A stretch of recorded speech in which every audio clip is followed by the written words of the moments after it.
جب بھی انسان کو انسان بنانے کی کوشش کی جائے نا تو وہ دو چیزوں سے انسان بنتا ہے. بار بار میں ایک مثال دیتا ہوں کہ دیکھیں جانور کی جو زندگی ہے نا وہ ایک ٹریک پہ ہوتی ہے, وہ اس ٹریک سے کبھی بھی نہیں ہٹتا. ایک ٹریک ہے اس کا, اسی راستے پہ چلتا رہتا ہے. اخلاقیات اس کا شعبہ ہے ہی نہیں. انسان کی زندگی میں اچھے برے ہوتے ہیں, اچھے اخلاق والے بھی, برے اخلاق والے بھی, چور بھی, ایماندار بھی, اور وفادار بھی, بے وفا بھی, شکر گزار بھی, ناشکرے بھی. اور انسان جب سے پیدا ہوتا ہے نا اسی وقت سے خواہشات سے لڑنا شروع ہو جاتا ہے. وہ جب سے پیدا ہوتا ہے, جب تک وہ ماں کے پیٹ میں ہوتا ہے اس کی کوئی خواہش نہیں ہوتی. تبھی کبھی ماں کے پیٹ سے بچے کے چیخنے چلانے کی آوازیں نہیں آتی ہیں. اس وقت تک اس کی کوئی خواہش نہیں. جیسے ہی وہ مارکیٹ میں آیا, دنیا کی مارکیٹ میں آیا, وہ کیسا چیخنا شروع کرتا ہے نا, وہ وہیں سے رونا شروع کر دیتا ہے. پھر اسی وقت اس کو چپ کرانے کی کوشش کی جاتی ہے. تھوڑا سا بڑا ہوتا ہے, شور شرابہ کرتا ہے, مائیں جھولا لے کے ہلاتی ہیں تو خوش ہو جاتا ہے, وہی چلو بھائی انجوائے کر رہا ہوں اب میں لائف کو. بچے کیسے گھننے ہوتے ہیں آپ نے دیکھا ہوگا, ذرا ذرا سی باتوں پہ روتے ہیں, پھر ان کو ہم چپ کراتے ہیں. کوئی شکلیں بنا رہے ہوتے ہیں تو ہنسنے لگتے ہیں. کیا مطلب, بچہ بھی بور ہوتا ہے. اس کو جھولا دو گے تو انجوائے کرے گا, وہ سمجھے گا لو بھائی کچھ ہو رہا ہے. نہیں جھولا دو گے روئے گا. اس کا مطلب اس کے دل میں خواہش پیدا ہو رہی ہے, تو وہ خواہش پوری کیسے ہوگی؟ جھولا دینے سے. اس سے وہ خوش ہونا شروع ہو جائے گا, اس کی خواہشات پوری ہوتی ہیں. بھوک لگتی ہے تو چیختا چلاتا ہے, ماں جب اس کو فیڈ کراتی ہے تو چپ ہو جاتا ہے, آرام سے سو جاتا ہے. اسی طرح بچے کی جب نیند پوری نہیں ہوتی چڑچڑا ہو جاتا ہے, کیونکہ اس کو نیند آ رہی ہوتی ہے. تو دیکھو اسی وقت سے انسان میں کیا پیدا ہو گئی؟ خواہشات. اب جب تک وہ بالغ نہیں ہوتا نا, یا بالغ کا لفظ بھی بالغ بھی دیر سے, جب تک جس کو فقہ کی اصطلاح میں کہتے ہیں صبی ممیز. صبی کہتے ہیں بچے کو, ممیز کہتے ہیں وہ بچہ جس میں اچھے اور برے کی کچھ تمیز پیدا ہو جائے, جس کی عمر قرآن و سنت میں غور و فکر کر کے حضرات فقہاء نے بیان کی ہے 7 سال کی عمر میں. نارمل بچوں میں 7 سال میں اچھے اور برے کی تمیز پیدا ہو جاتی ہو, تو اس سے بھی پہلے جاتی ہے, لیکن ایک ایسی تمیز جس کی بیس پہ ان کو ہم سمجھا سکتے ہیں, سختی کر سکتے ہیں کہ یہ غلط ہے, یہ مت کرو. اس سے پہلے تو سختی بنتی نہیں ہے نا. تو جب تک اس کے اندر یہ تمیز پیدا نہیں ہوتی, اس کی جو خواہشات اس کے دل میں پیدا ہوتی ہیں وہ اچھی بری نہیں ہوتی, وہ اس کی نیچر کا حصہ ہے. اس میں وہ جانوروں کی طرح ہی ہوتا ہے.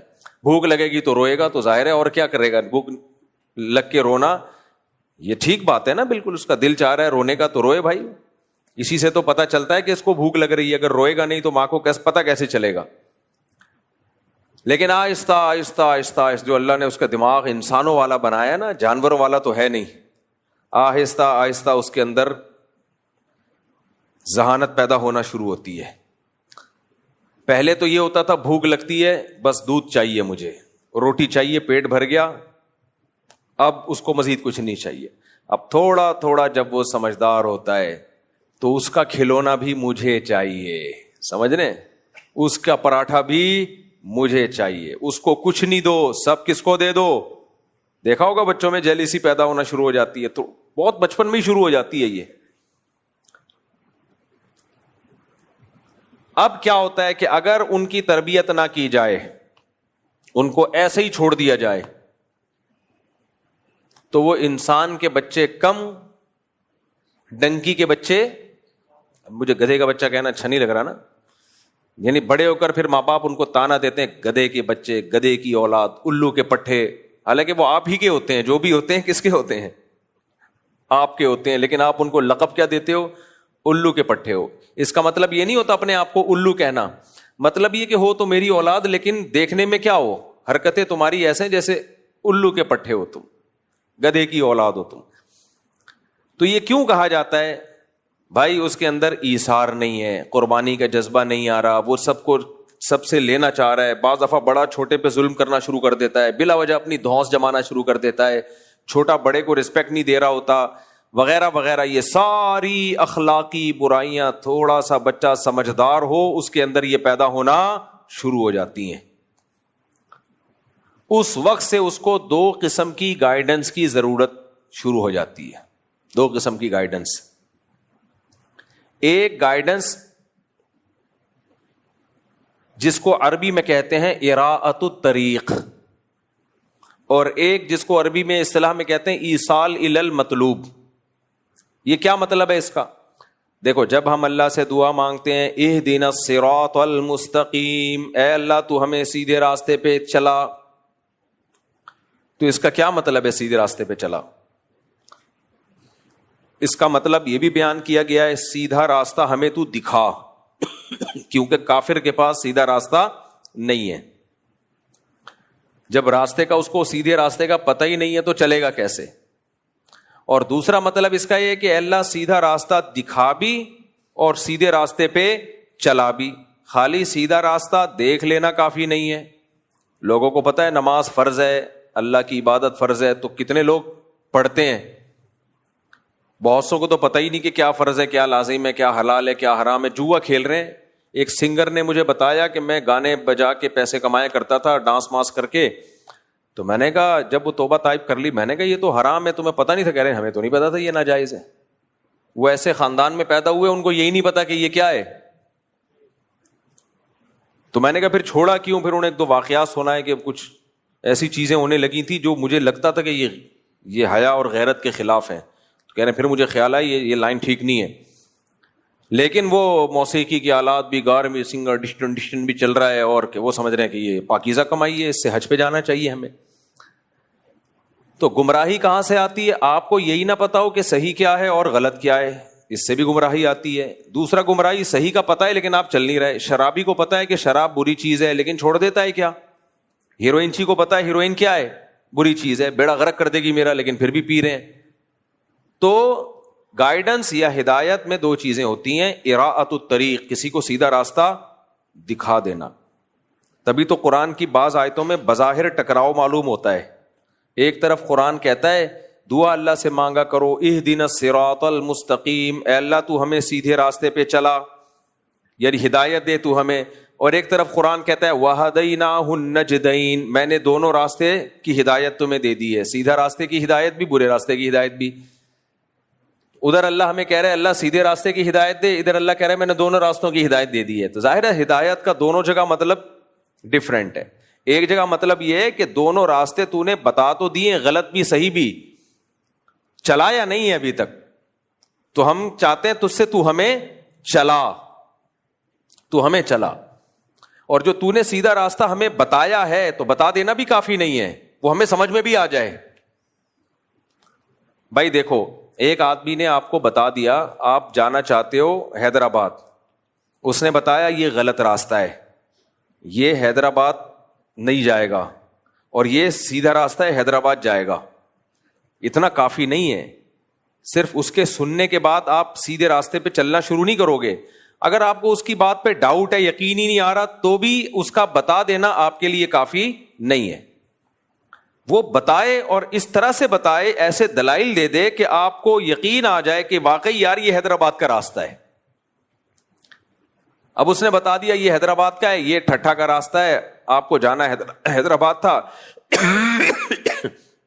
اب آپ سوچ رہے ہو پتہ نہیں اس نے پھینکی تو نہیں ہے کہیں لمبی, جھوٹ تو نہیں بول رہا, مجھے بے وقوف تو نہیں بنا رہا, تو بتا دینا کافی ہوگا نہ. وہ دلائل سے ثابت کرے بھائی یار یہ حیدرآباد جا رہا ہے, دیکھو یہ گوگل میپ دیکھو, یہ بس کے پیچھے دیکھو حیدرآباد لکھا ہوا ہے, اس میں حیدرآباد کی کیا بسوں کے پیچھے لکھا ہوا ہوتا ہے, کراچی ٹو حیدرآباد نہیں, شاعری میری بھی ہوتی ہے نا, اس میں بہت کچھ لکھا ہوا ہوتا ہے, بھلے شاہ کی دیوانی, چل مستانی, ذرا کہیں اور ٹھکانہ نہیں, یہ سب بسوں کے پیچھے رکشوں کے پیچھے لکھا ہوا ہوتا ہے. اور کوئی جل گیا کسی نے دعا دی, ماں کی دعا جنت کی ہوا, ایک کے پیچھے لکھا ہوتا باپ کی دعا ٹریکٹر کا دھواں. تو یہ سب چیزیں بسوں کے پیچھے رکشوں کے پیچھے لکھی ہوئی ہوتی ہیں, اس سے آپ سمجھ جاؤ گے کہ یار یہ اسٹائل حیدرآبادیوں کا ہے. خیر وہ دلائل کے انبار لگا دے, تو اب کیا ہوگا, اس نے آپ کو بتا تو دیا سیدھا اور غلط, سمجھا بھی دیا, لیکن اتنا بھی کافی نہیں ہے.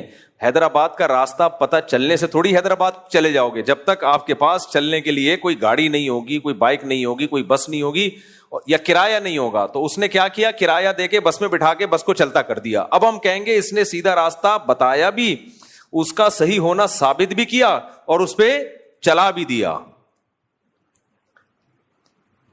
تو ہم جب دعا کرتے ہیں نا اہدنا الصراط المستقیم, اے اللہ ہمیں سیدھے راستے پہ چلا, تو ہمارے فرمایا کرتے تھے اس میں یہ نیت کرنی چاہیے, اے اللہ سیدھا راستہ دکھا بھی, سیدھا راستہ سمجھا بھی, اس پہ چلا بھی, اور چلنے کے بعد بھی خطرہ ہوتا ہے راستے میں کہیں مڑ نہ جائے, تو منزل تک پہنچا بھی, موت تک اس پہ چلاتے رہنا.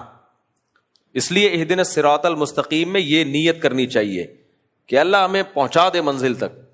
تو میں یہ عرض کر رہا تھا کہ بچے کو 2 چیزوں کی ضرورت پڑ جاتی ہے اس ٹائم پہ, جیسے اس میں تھوڑی تھوڑی عقل پیدا ہونا شروع ہو. ایک, اس کو یہ پتا چلتا رہے کہ صحیح کیا ہے غلط کیا ہے. نمبر 2, جو چیز صحیح ہو اس پہ وہ چلنا بھی شروع ہو جائے. ماں باپ بچے کو بتا دیتے ہیں شروع سے ہی, بیٹا سگریٹ نہیں پینا, بتاتے ہیں کہ نہیں بتاتے, بیٹا چرس نہیں پینا, فلمیں مت دیکھنا, اور لیپ ٹاپ لے کے جب بیٹھو یا LED لے کے بیٹھو لڑکیوں کی تصویریں مت دیکھنا. آج کل یہ بہت ضروری ہے بچوں کو سمجھانا. ماں باپ کچھ دیکھتے ہی نہیں ہے, بچہ موبائل پہ کیا کر رہا ہے, اسکرین پہ کیا دیکھ رہا ہے. ٹین ایجر لڑکے ہیں لڑکیاں ہیں, وہ ابھی بلوغت کے قریب پہنچ رہے ہیں, ان کے جذبات ہوتے ہیں, وہ سب گند بلا دیکھ رہے ہوتے ہیں, ان کو پتہ ہی نہیں ہوتا یہ برا کام کر رہے ہیں ہم. تو یہ ماں باپ کی ذمہ داری ہے, نا بیٹا یہ کام مت کرنا, یہ برا کام ہے. تو آپ اس کو برائیوں کے بارے میں بتاتے ہو. ایک کام آپ نے کر لیا کہ اس کو بتا دیا کہ سیدھا راستہ کیا ہے اور غلط راستہ کیا ہے.